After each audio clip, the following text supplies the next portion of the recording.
Surface area of sphere निकालना है। मुद्दा यहाँ पे ये डायमीटर दी गई है, पहला सवाल है। इसमें डायमीटर 14 दी गई है सेंटीमीटर, और ये दूसरा है डायमीटर 21 सेंटीमीटर। ये कैसे होगा देखिए ध्यान से। पहले हमें क्या है, सरफेस एरिया ऑफ स्फीयर निकालना है, तो इसका फॉर्मूला लगाना पड़ेगा। जब आपने फॉर्मूला लगाया सरफेस एरिया ऑफ स्फीयर का, क्या होता है 4 पाई आर स्क्वायर।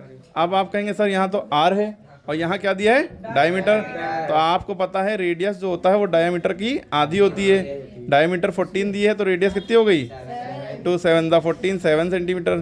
तो आप रेडियस की जगह पे क्या रखेंगे, तो 4 और पाई और आर सबके बीच में मल्टीप्लाई लगाया ना, आर की जगह पे क्या रख देंगे 7 स्क्वायर लगाया, लगा दिया। 4 इंटू पाई की वैल्यू होती है 22/7, 3.14 भी होती है और 180 भी होती है, लेकिन आपको 22/7 रखनी है। 7 का स्क्वायर का मतलब 7 को 2 बार मल्टीप्लाई करिए, ये ना कर दिएगा 7 to the 14, 7 7 से कट गया और आपके पास 4 to the 8, 4 to the 8, 88 into 7 हुआ, 7 8 the 56, 7 8 the 56 और 5 61, 616। क्योंकि सरफेस एरिया है, किसी भी चीज़ का एरिया निकाला जाता है, चाहे स्क्वायर सर्किल रेक्टेंगल किसी चीज़ का हो, उसमें यूनिट जो लगी होती है उसके ऊपर स्क्वायर लग जाता है। वॉल्यूम निकालते हैं तो क्यूब लग जाता है। अब आपके लिए SW ये है, ये वाला सवाल कमेंट में बताइए कि बता दें। इसमें रेडियस जो होगी डायमीटर अपॉन 2 आप फॉर्मूला लगाएंगे 21/2। 21 का आधा कितना होता है 2 10 the 20, 2 5 the 10, 10.5। अब आप सरफेस एरिया ऑफ स्फीयर का फॉर्मूला लगाएंगे, क्या होता है 4 पाई आर स्क्वायर। 4 इंटू पाई की वैल्यू 22/7 हो गई, रेडियस है 10.5 इंटू 10.5। अब यहाँ से करने में लगेंगे आपको, देखिए कैसे होगा। तो यहाँ से देखिए कैसे आप सॉल्व करेंगे।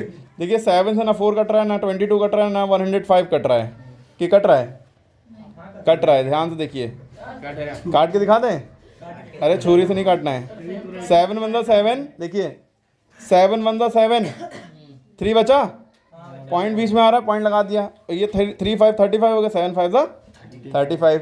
अगर ऐसे दिक्कत हो रही है तो आप 10.5 को 10.5 से मल्टीप्लाई करिएगा, ठीक है, उसके बाद कैलकुलेशन करिएगा। उसके अलावा एक तीसरा तरीका है, चलिए हम तीसरा भी बता दे रहे हैं। 4 to the 8, 4 to the 8, यहाँ तो ये हो गया, यहाँ 1.5 बचा, यहाँ 10.5 बचा। आपको पॉइंट से दिक्कत है, एलर्जी है, तो पॉइंट उड़ाइए, पॉइंट के नीचे 1 आ जाएगा, 1 नंबर है, 1 0 बढ़ा। यहाँ पॉइंट उड़ाइए, पॉइंट के जस्ट नीचे 1 आ जाएगा, 1 नंबर है तो 1 0 बढ़ा, नीचे अपने आप मल्टीप्लाई है। अब आपको क्या है 88 इंटू 15 इंटू 105 अपॉन 10 10 the 100, ठीक है। अब ये 0 से ये 0 ना काटिएगा, कहीं बीच वाला 0 नहीं कटता है, ठीक है, लास्ट में होता है तो 0 से 0 कटता है। 5 to the 10, 5 1 the 5, 5 to the 10 0, 5 3 the 15, 5 4 the 20, ठीक। 4 1 the 4, 4 to the 8, 4 to the 8, क्या बचा 22 इंटू 3 इंटू 21। अब 22 को 3 से मल्टीप्लाई करिए, 3 to the 6, 3 to the 6। अब 66 को 21 से मल्टीप्लाई करने के बाद आंसर कमेंट में बताइए, और यहाँ पे सेंटीमीटर स्क्वायर लगेगा क्योंकि एरिया निकाला है, ठीक है।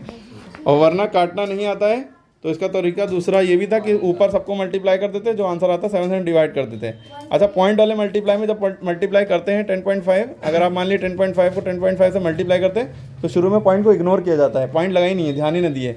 नॉर्मली आप मल्टीप्लाई करिए, 5 5 25, 5 5 0 0 0, 1 5 5 1 0 0 1 1, ठीक है। 5 2 7 5। अब जब हो गया, अब गिनिए पॉइंट, 1 नंबर से पहले यहाँ पॉइंट है, 1 नंबर से पहले यहाँ पॉइंट है, 2 नंबर हो गए टोटल, तो 2 नंबर से पहले पॉइंट लग जाएगा, ठीक है। तो 515.76 आया।